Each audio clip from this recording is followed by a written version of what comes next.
Very Well, loosey we're goosey. recording. Are we recording? You know what this is like, Brad? This is like the $1 million tape. Have you heard it? Have you heard about the $1 million recording? Know I what have. you do know that story at Sun Records, Sun Studio in Memphis. So the guy that ran it, I think his name was Sam Perkins. He was a producer that ran Sun Records, and it's famous because this is where Elvis got his Hmm. start. And Yes. there was a night where they were doing a recording, and Elvis was there and Johnny Cash was there. He knew that I think it was that he knew that Jerry Lee Lewis was just down the street, and also Carl Perkins was there. I think it's Carl Perkins, right? That So Jerry sounds Lee like Lewis a and guy, Carl, yeah, that was. right? And so he had three of those guys, and then he got I think it was Jerry Lee Lewis in to the studio, and so they all just started. They all just started a jam session. They were just like informally talking, just bullshitting, and everything. And it just kind of became a little jam session with they were playing music, and then they were just they would talk for a little while, laugh it up, drink beers, whatever. Well, Sam Perkins, the guy that owned the studio, illegally just hit record, and No kidding. they call that the hidden tape. It was like $1 million recording is what it became known as, because then years and years later it became unearthed, and it was like worth millions and millions of dollars, because it was Johnny Cash, Jerry Lee Lewis, Elvis, and Carl Perkins Well, you're all right. just going at it. This is basically the So same thing. yeah, Yeah. so that's why when you hit record, I thought this is just like what that is. Hey guys, Basically, just a three reminder on legends. these extracurriculars, you're on video, so just in case.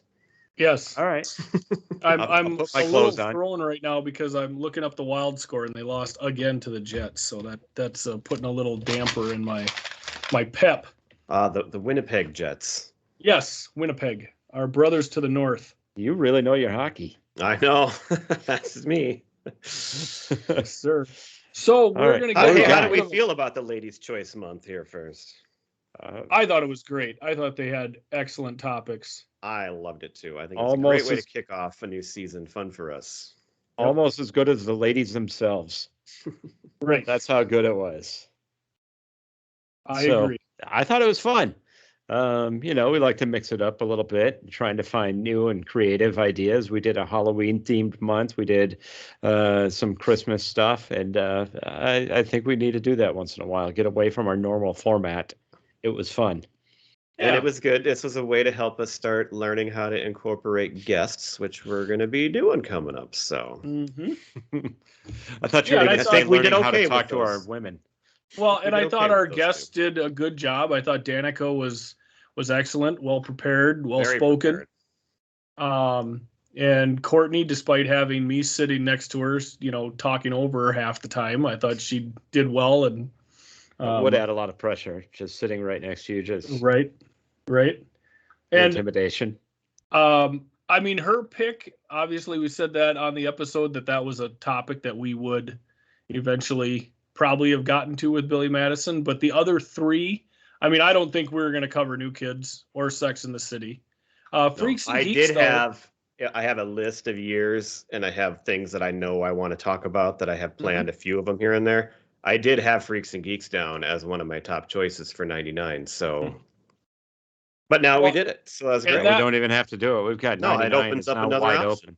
Well, and that was a fun one because that was something that I'd never seen before. So I enjoy when we do subjects that I haven't seen before just because well now I can fill a hole in my pop culture knowledge and one of those is going to be coming up here in March with Brad's choice. I've never seen your choice for the month, Brad. And I've never seen yours. Right. Right? Definitely have seen mine. Yes, yes, we are all very very very Well, familiar with let's your choice. run through the month. Yeah, so we're starting with you, Brad. No, we're starting with Music Pete. Oh, sorry. So our We're first ending with Brad. episode is going to be another guest episode. We're going to have Brian Colburn on from That's Playlist right. Wars. And so first of all, we're going to do 91. And just to, again, back up, we already did 91. And maybe we can get these episodes put on here along this time here. So I talked about REM Out of Time.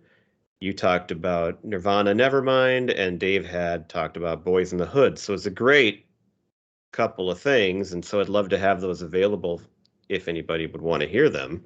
Mm-hmm. But we're doing it again because we love this year, and that one went away, and then we had so many other things to choose from. Yes. The original 91 was pre-GIF. So yeah, True. Yep. that's true. So we thought we had Brian Colburn on as a recorded guest. We thought this would be a good time to have him on for real because he loves music, obviously, and 91 is just full of so much stuff. So we're going to talk about 91 with him, just kind of a general discussion of not one album or anything, just all kinds of stuff. Remind the audience who Brian Colburn is. Well, I already said he's from Playlist Wars. Oh, you did say that. I was looking away. And Hey, he was Brad. on in the Christmas album or the Playlist, Christmas playlist one. Yes. Brad, can you remind Pete who Brian Colburn is? That's probably what we need to do. We repeat, you know, it helps his podcast out if we repeat the name Playlist Wars, Yes. right? So I felt a little pressure having my sister on and Courtney. I mean, but it's also a little more comfortable because we know them. Yep. This will be a little different having on an actual guy that I've Podcast. gotten to know. Yep. So I've recorded the Foo Fighters episode with them. It's actually going to come out the day after the 91 comes out of ours. Yep. So then there'll be all kinds of pop culture yearbook and Playlist Wars collaboration going on there. Brad, are you concerned at all about So I know him from oversaturating that the very market? well. No. So I know him well, but you guys haven't spoken to him, and it's just going to be more like, you know, how do we interview and include somebody that's not already kind of part of the... he follows me on Twitter though now. He Oh, did does he? follow me. Yeah. Oh, good. Yep. So I followed him back as well. Good. You should pop him a message on there and say, looking forward to talking to you. He'd love it. He responds, right? He loves that stuff. Yes. Yes. As do I. So this episode that we're going to be doing, I'm very excited about it because when we went through 91 and made our picks, I looked at music and there's just so much of it. There's so many great albums, so many great songs that I just couldn't pick one. I kind of felt like I would be doing a disservice to all the other ones, I guess. Well, and I'll be curious Oh my to see God. what you have to say because you come from a little bit different musical taste. There's too. going to be a little came more from Russell. country. Yeah, there's be a little more country in there. But besides just, I mean, part of it was the great music, but this was for me the year where, like, I mean, I went from, I mean, I always liked other stuff, but like, I mean, I'll talk about, I bought Color Me Bad this year. I'm still into that Yep. stuff.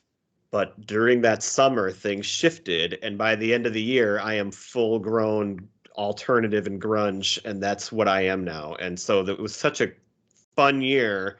And there's still so many of those other songs that I love that were pop. But Yep. but it was the year where that all changed. And a lot of it is because this is the year, as I said in the previous episode, is that I learned fully who REM was, and that changed my life. So For the better. Yeah. Mhm. yes. So that'll be a really fun episode. I mean, it, you know, and then of course having a third Brian on with all of his, you know, just encyclopedia like Well, knowledge. yeah, and he's probably gonna bring up stuff that we don't even know. I bet. Mhm. So that'll be interesting too. I mean, Right. obviously he's into all the big alternative albums that came out, but he has a much deeper knowledge. Right. So Yeah, on this podcast, you are definitely I would say the music guy. You know, no yeah, offense and I to can't Pete. keep up with him. So Right. No offense That's to Pete. amazing. I don't believe it. Pete's a pretty big music guy as well. I'm I'm not in Brad's league. Let's Right. And say I that. don't want to sound like, but Pete, a lot of Pete's stuff is through me. Like Influence. I'm not, but he'll Right. admit it. He talked about it Right. before. Yeah, I was influenced, which with then Danica. influenced him, and he liked a lot of that stuff, and then we Right. all liked it. Yep.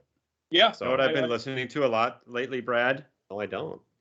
The newer REM album, because I wanted to expand my horizons. The last one, Collapse Into Now. Collapse Into Now. That's the one. I really like good, that isn't it? song. Oh my heart. I like that song.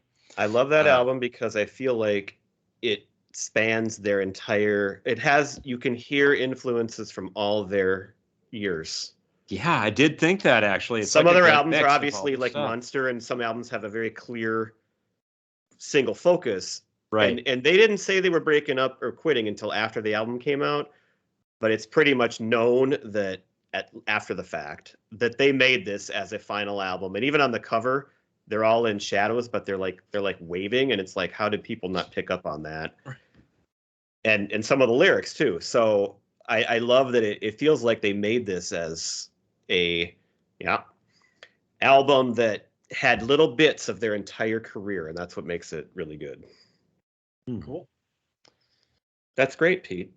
What I do is I cook. I listen to the music while I cook.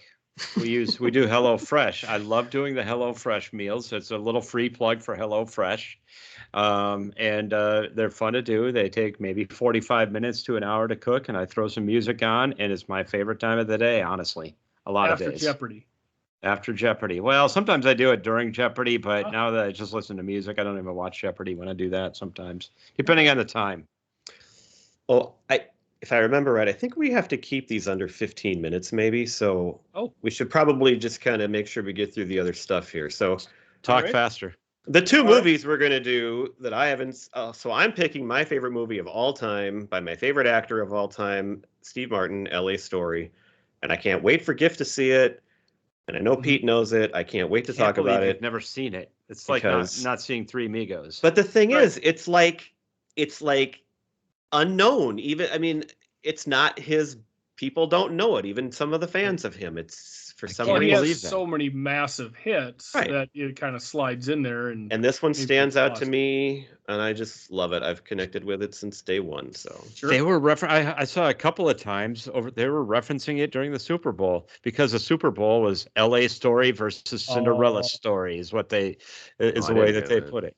Sure. So Gifford, what movie did you pick that I'm going to watch? I picked my second Swayze movie, and that is Point Break. Yes. I had a few different movies that I wanted to pick for this year, but I thought that this would be more of a fun one to get into, have some more lighthearted conversation. And it's peak Swayze and peak Reeves with a little bit of Busey sprinkled in there, and it's just great. I sounds like a recipe for fun. It is. And I've I know about it, but I never got around to watching it, so I look forward to Anthony Kiedis too. Yes. Oh yeah, right. Yep. How about you, Pete? That was my pick. Well, we don't do sports very often on this show. We've done it once before. We did the Brett Favre Minnesota Vikings, the 2009 Vikings, which was a lot of fun. I cannot think of, every time I hear the year 1991, automatic word association. You hear 1991, you think Minnesota Twins World Championship. Mm-hmm. The greatest World Series ever played, probably still to this date, as far as I know. A lot of great memories out of that World Series, and so I think we're going to have a fun episode talking about that. Yeah, sure will. That's going to be a great one. And speaking of watching old games, I still have all those games on DVD that I recorded off VHS tapes live that I moved on to DVDs, and I've watched every one of those games 15 times. Well, it's the last major men's championship that we have in this state, so that's correct. Got to hang on to it while we can. That's right. So it's a nice little mix. Awesome. Well, that's going to be a fun month. It will be. All right. Are we gonna? Is that all we got for now? Close up our extracurricular activity then? I think so. It's time to go home, fellas. School's out. Let's do it. All right.